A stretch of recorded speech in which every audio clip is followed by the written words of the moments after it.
सहकारी संस्थेच्या निवडणुकीमध्ये निवडणूक अधिकाऱ्यांचे कारनामे या व्हिडिओच्या माध्यमातून आपण जाणून घेऊ की तुम्ही निवडणूक झाल्यानंतर उमेदवारी अर्ज भरला आणि उमेदवारी अर्ज भरल्यानंतर तुमचा अर्ज छाननीमध्ये बाद करण्यात आला आणि तुमचा लोकशाही पद्धतीनं निवडून येण्याचा अधिकार हिरावून घेण्यात आला, तोही अशा तरतुदीच्या अंतर्गत जी तरतूद कायद्यामध्ये अस्तित्वातच नाही. असाच प्रकार कळंबोलीमधील हंसध्वनी या सोसायटीमध्ये घडलाय. या हंसध्वनी सोसायटीची निवडणूक आता सुरू आहे. तर या सोसायटीच्या निवडणुकीमध्ये 2 गट पडलेले आहेत, 2 पॅनल पडलेले आहेत. त्यापैकी एका पॅनलचा एकही उमेदवाराचा अर्ज बाद करण्यात आला नाही, मात्र दुसऱ्या पॅनलचे 2 उमेदवारांचे अर्ज बाद करण्यात आले. अर्ज बाद करताना कारण देण्यात आलं की महाराष्ट्र सहकारी संस्था अधिनियम 1960चं कलम 117 फ नुसार तुमचा अर्ज बाद करण्यात आलेला आहे. या निवडणूक अधिकाऱ्यानं त्याचा जो निकाल दिला त्या निकाल एक पानी आहे.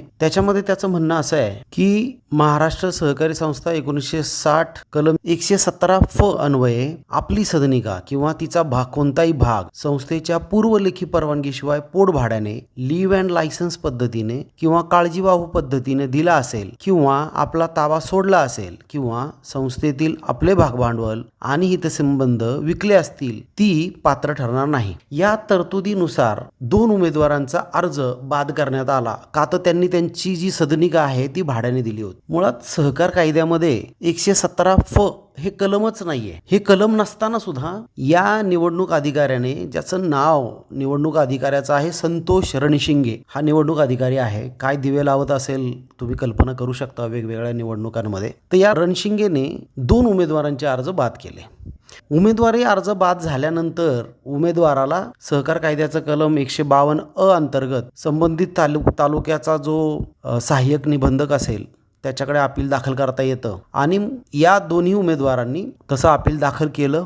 त्याचा 9 तारखेला म्हणजे काल निकाल मिळाला आणि त्यांचा अर्ज स्वीकारण्याचे आदेश झाले. अस्तित्वात नसलेल्या कलमाच्या आधारे एखाद्या उमेदवाराचा अर्ज बाद करणं ही किती आगाऊपणाचं, किती धोकादायक. जर असे निवडणूक अधिकारी असतील तर निवडणुका या मुक्त वातावरणामध्ये होण्याची शक्यता किती असू शकते. काही निवडणूक अधिकारी तर कायद्याचे पंडित समजतात स्वतःला आणि इतक्या उर्मटपणे लोकांना उत्तर देतात की निवडणूक अधिकारी झाले म्हणजे ती संस्था त्यांच्या बापाची झाली असं त्यांना वाटायला लागतं. हा आगाऊपणा आहे. जे कलम अस्तित्वात नाही त्या कलमाच्या आधारे निकाल देणं, इतकं मोठं धाडस करणं की या अधिकाऱ्याची, या ज्या रणशिंगेंची जर तक्रार सहकार निवडणूक प्राधिकरणाकडे केली गेली तर यांना पॅनलवरून सुद्धा काढलं जाऊ शकतं. महत्त्वाचा आणखीन विषय याच्यामध्ये, रणशिंगेंच्या पर्यंत हा व्हिडिओ पोहोचला तर ते म्हणतील की मला महाराष्ट्र सहकारी संस्था अधिनियम 1960चे कलम म्हणायचं नव्हतं, तर त्या संस्थेचा उपविधी 117 फ आहे,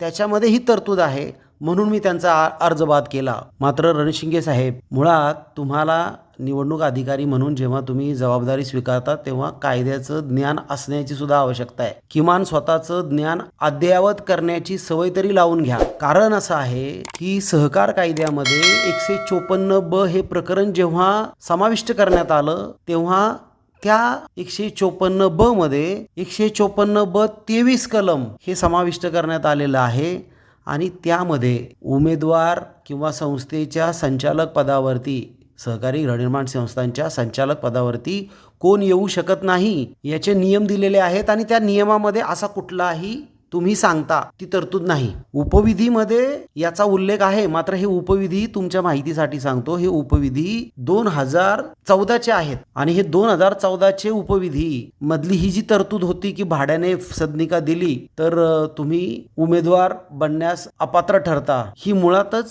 बेकायदेशीर तरतूद होती. केवळ सदनिका भाड्याने दिली म्हणून त्या ठिकाणी कुठंही संस्थेच्या हिताला बाधा येत नव्हती. संस्थेच्या उद्दिष्टांच्या विरोधात ते कार्य नव्हतं. त्याचाच विचार करून मग जेव्हा 154 ब हे प्रकरण समाविष्ट करण्यात आलं, कलम समाविष्ट करण्यात आलं, तेव्हा ही तरतूद काढून टाकण्यात आली. तुमच्या निकालावरून तुमचे 2 अज्ञान लक्षात येतात. एक म्हणजे की तुम्ही निकाल जो देताय तो अर्धन्यायिक स्वरूपाचा आहे याची तुम्हाला माहिती असून सुद्धा तुम्ही बेजबाबदारपणे असा निकाल दिलाय. आणि दुसरं म्हणजे की जी तरतूद उपविधीमध्ये आहे आणि जी कालबाह्य झालेली आहे, सहकार कायद्यामध्ये झालेल्या सुधारणेमुळे जी उपविधीतील तरतूद कालबाह्य झालेली आहे ती तुम्ही लागू आहे असं भासवता. ही लबाडी आहे. तुमच्या या वागणुकीवरून तुम्हाला एकतर अजिबात काही कळत नाही, तुम्हाला कसलंही ज्ञान नाही याची जाणीव होते, किंवा तुम्ही कोणाच्या तरी प्रभावाखाली काम करताय हे मानायला वाव आहे. असे धंदे बंद करा. आणि हे धंदे करणारे तुम्ही एकटेच नाही आहेत, अनेक आहेत. दुसरे आणखीन 2 व्हिडिओ मी करणार आहे. त्याच्यामध्ये पुणे जिल्ह्यातील एका निवडणूक अधिकाऱ्याचा मी व्हिडिओ करणार आहे. त्याने अशाच प्रकारे चाठाळपणा करून 4 उमेदवारांचे अर्ज बाद केले होते. असो, तुम्हाला आणखीन एक माहिती तुमच्यासाठी सांगतो की तुम्ही राज्य सहकारी निवडणूक प्राधिकरण महाराष्ट्र राज्य यांचं 1/6/2018 रोजीचं नामनिर्देशन पत्र छाननीबाबत मार्गदर्शक सूचना वाचा. म्हणजे इथून पुढे किमान तुम्ही इतर कोणावरती अन्याय करणार नाही. हंसध्वनी या संस्थेमध्ये 800 पेक्षा जास्त सदनिका आहेत. इतक्या मोठ्या प्रमाणावरती सभासद असलेल्या संस्थेमध्ये तुम्ही अशा प्रकारे सकृतदर्शनी पक्षपातीपणे 2 उमेदवारांचे अर्ज नाकारणं हे बेकायदेशीर होतं आहे. यापुढे असा काही उद्योग करू नका, एवढा सल्ला या व्हिडिओच्या माध्यमातून तुम्हाला. तर मंडळी, विषय असा आहे की जर तुमचा उमेदवारी अर्ज नाकारला तर तुम्ही सहकार कायद्याचं कलम 152 अंतर्गत तुमच्या संबंधित जो सहाय्यक निबंधक असेल, उपनिबंधक असेल यांच्याकडे अपील करू शकता. तुमचा अर्ज बाद केल्यानंतर 3 दिवसामध्ये तुम्ही अपील करायचं असतं आणि संबंधित निबंधकानं 10 दिवसामध्ये निकाल दिला पाहिजे. तुमची छाननीच्या पूर्वी ते निकाल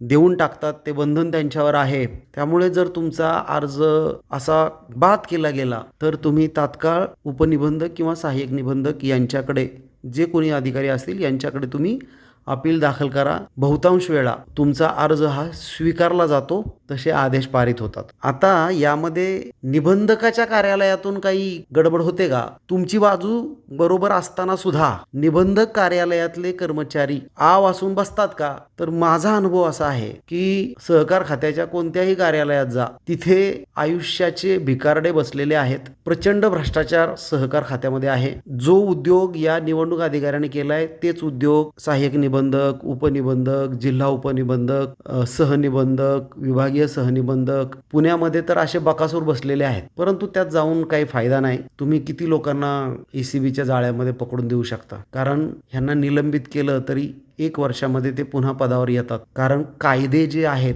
ते कायदे भ्रष्टाचाऱ्यांच्या बाजूने आहेत. ज्या व्यक्तीला लाच घेताना पकडलं त्याचे निकाल वर्षानुवर्ष लागत नसल्या कारणानं दुसऱ्याच वर्षी त्या संबंधित व्यक्तीला चांगल्या पोस्टवरती जागा मिळते. म्हणून सहकार खात्यातल्या भ्रष्टाचाराबाबत आता मी बोलायचं बंद केलेलं आहे. डिअर सोसायटी नावाने आमचा एक व्हॉट्सॲप ग्रुप आहे, ज्यामध्ये या हंसध्वनीमधील काही सभासद आहेत. त्यांचा असा अर्ज निकाली काढल्यानंतर माझ्या संपर्कात आले आणि मग त्यांचं अपीलपासून ते त्यांचा निकालापर्यंत त्यांना मार्गदर्शन करण्याचं काम आमच्या वतीने करण्यात आलं. ज्यामुळे आत्ता त्यांची निवडणुकीमध्ये ते उमेदवार म्हणून आहेत. निवडून येतील किंवा नाही येतील, मात्र त्यांचा निवडणूक लढण्याचा जो लोकशाहीनं दिलेला अधिकार आहे तो त्यांचा आज अबाधित राहिलेला आहे. त्यामुळं त्यांना निवडणुकीसाठी शुभेच्छा. धन्यवाद.